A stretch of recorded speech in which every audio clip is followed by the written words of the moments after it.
Okay, back to the video we were actually meant to react to before we got dragged into a TikTok, Instagram Reels rabbit hole. What will happen to music after TikTok's demise?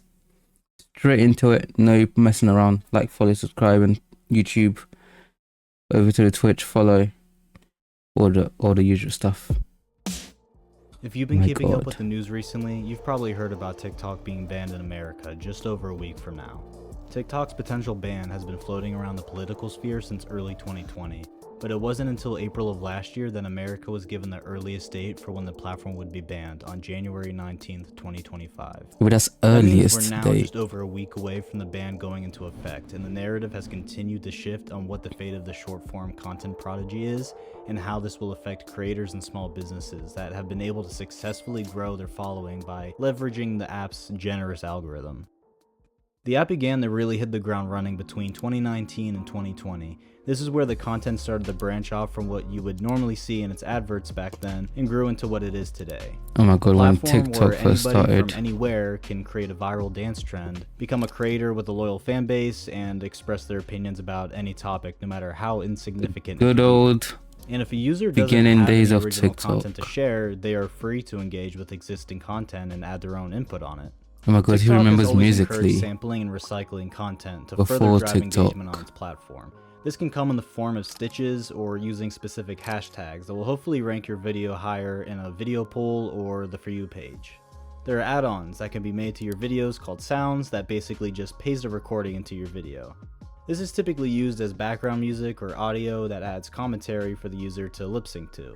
Depending on the sound you're using, this can have a massive impact on the attention your video receives. A trending sound can do a lot of heavy lifting to get a casual TikTok user with no following some decent engagement. Frequent users of the app have obviously caught on to this, and will occasionally take a stab at uncovering the next big sound to define TikTok's homepage for the next few weeks or even months. And of course, music is one of, if not the best utilization of the sound feature. So many new songs have been discovered thanks to creative user-generated content, utilizing a specific part of a song to create entertaining videos that can be shared universally. This of course doesn't just benefit the TikToker using it, but more so the artists themselves. It puts a musician's work on display for millions to hear, and that opens up a huge door for artists big and small to get the eyes and ears on the music they've always wanted.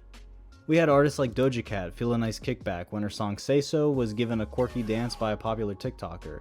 That And dance then it went became a viral, Fortnite and the sound has emote. now been used over 7.8 million times. Not every video using the sound is the dance trend, but most of the popular ones are.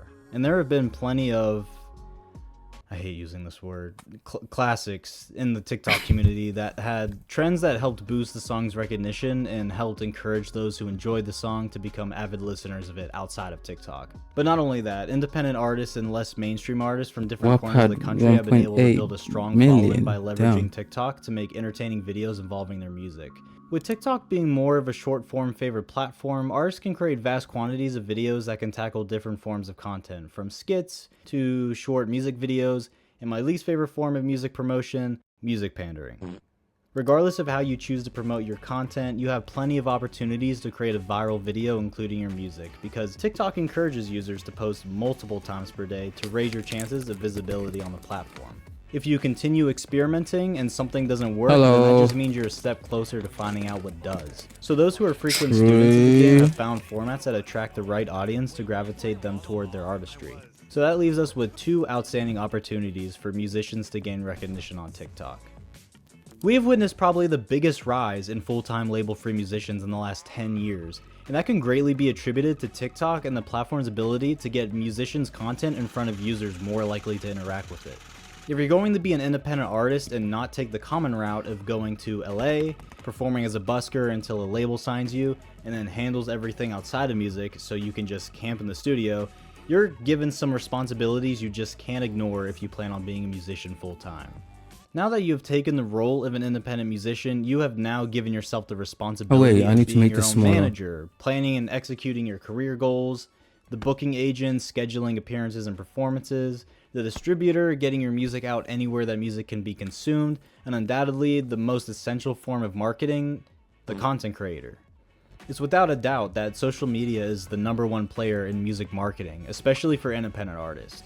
Without it, there's no way of building a brand for yourself, and there's no easy way of communicating with your audience outside of playing shows. Unless you can miraculously sell out a show a day for the next 20 or so years, you better get on social media if you want your music to do anything.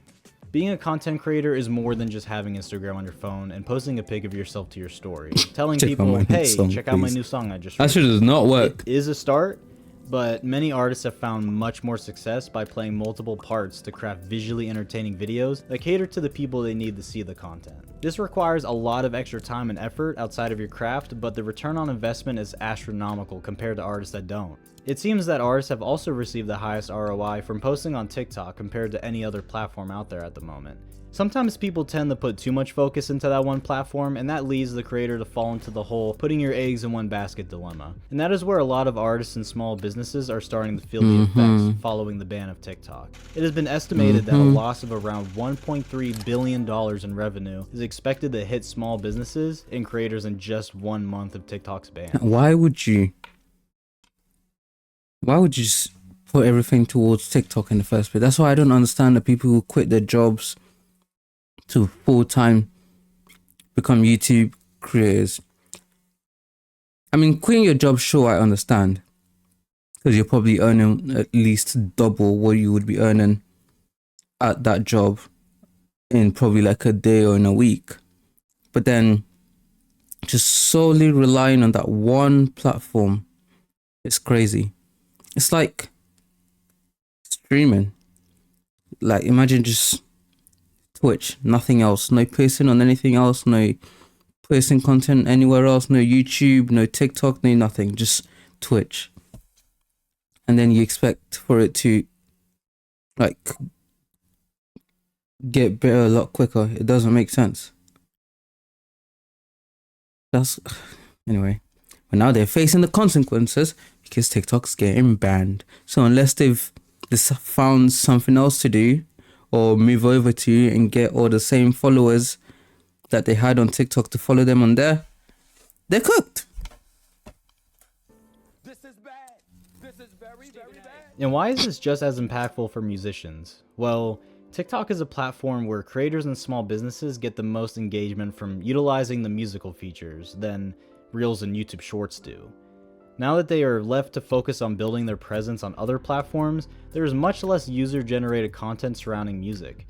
It'll always be there because there are creators that make content based on promoting and reviewing new music, but nothing has been as organic and attractive to a social media than the way TikTok has capitalized on utilizing music on their platform.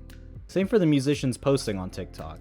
If they went all in and built the largest part of their followers on this platform, it will be very difficult keeping the same attention on your name and music on other platforms. Because as similar as Reels and Shorts seem, TikTok users like very different things about their app that the others just don't provide. Without it, it is very uncertain where those users will most likely go. Will they try out TikTok clones that are hoping to jump in its place following its ban? Or will they just choose from Shorts and Reels since they might already had experience with them in the past? It's all very confusing and leaves a lot of the future of short form content in question, but of course this is primarily a music channel, so I want to focus on what this means for music and the artists being affected by this ban. I would have loved to weigh in the pros and cons of this, but it is really hard to find any reason this would benefit an artist in the environment artists are currently operating in. How would I it? guess you could look at it as a clean slate to discover new ways to get your music heard, but that just isn't an easy thing to do, and artists are going to be in a hurry to get a jump start on doing the next best thing to keep their streams and following where they want it. I think it's clear that we will see a larger shift to Instagram Reels and YouTube Shorts following the ban. I personally think that Instagram will be a greater focus point for artists moving on from TikTok. I believe Instagram has a greater focus on the influencer side of things and wants to promote the user themselves rather than the content that is being made. That is just off the top of my head, so it might be worth discussing in a future video if there's a short form focused platform that provides the greatest ROI for music. We'll have to see what eventually happens with TikTok though. But following TikTok's potential ban, this will affect a lot of artists negatively. If an artist has not been cross-promoting enough and their TikTok followers aren't following them on the other platforms, those people might not jump to the next best platform. Exactly, that's what I'm saying. Because they were most likely following dozens if not hundreds of other users.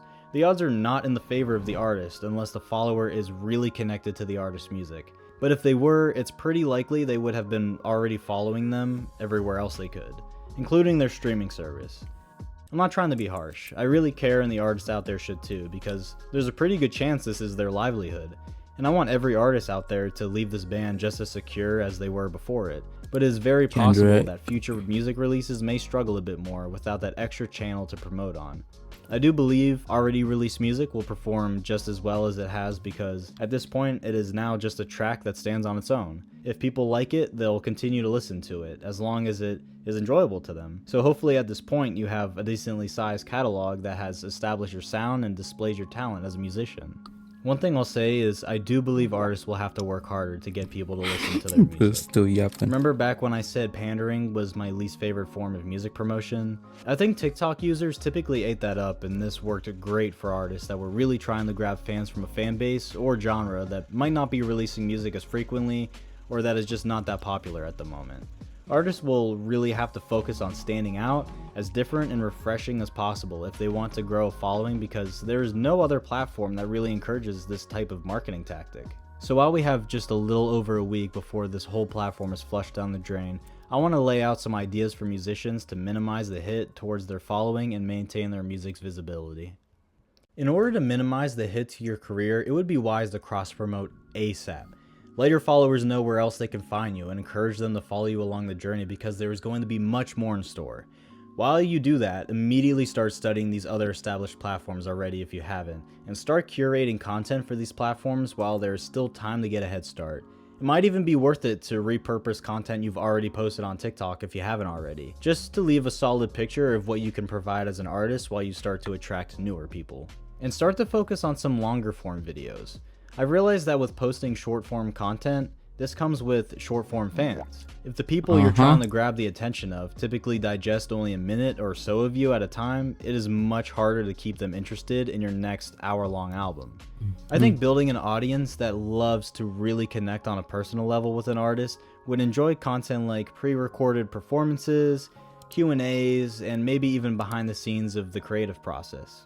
If you want to get even more personal, there are communities that are built in Discord communities or live streams where the artist can speak directly with the fans. This allows for some privacy or another way of gaining publicity depending on the type of clips that can go viral from these streams. Make sure that as an artist who doesn't have a disposable income from a label, that you really try to branch out your income streams. There's Patreon, merchandise, YouTube ads, sync licensing, and oh my so god, many then they're more. gonna start selling But do what t-shirts feels for right, because from what I've $70 learned or about this £70. band is that we cannot rely on only one or two things. But make sure you're focused on quality. Quality fans deserve a quality product. If these people are loyal Why are you to telling you me? and the I'm not message making you're trying music. to spread, be sure to respect them and give them the quality products they deserve. I'm not saying to cater to every request and bend at the knee to them, because at the end of the day, art is king. Create the art you want to create, but if people are paying to get more of you, just be sure you're giving them the best you got. Now, what does this mean for the music industry as a whole?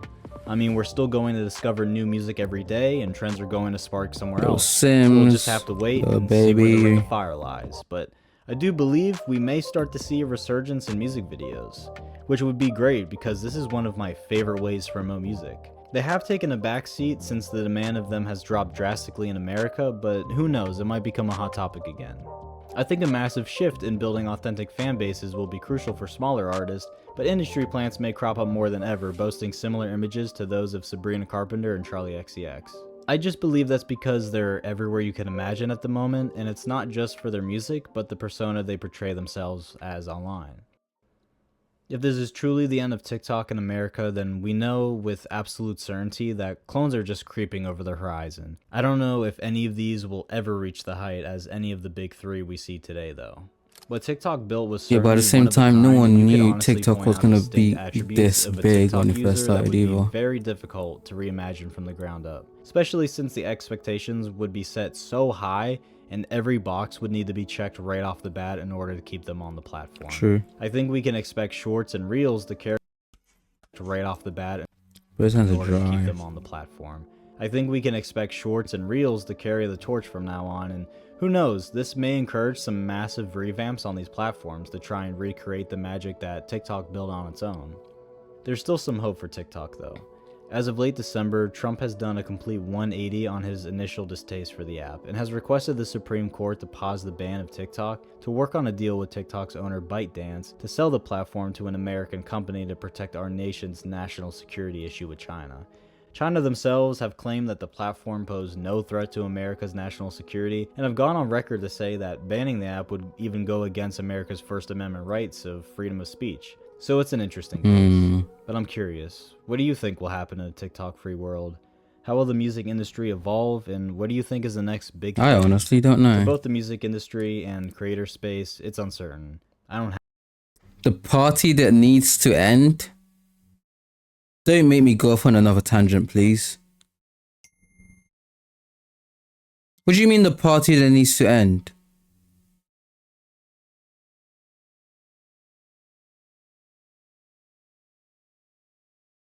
I'm about to crash out.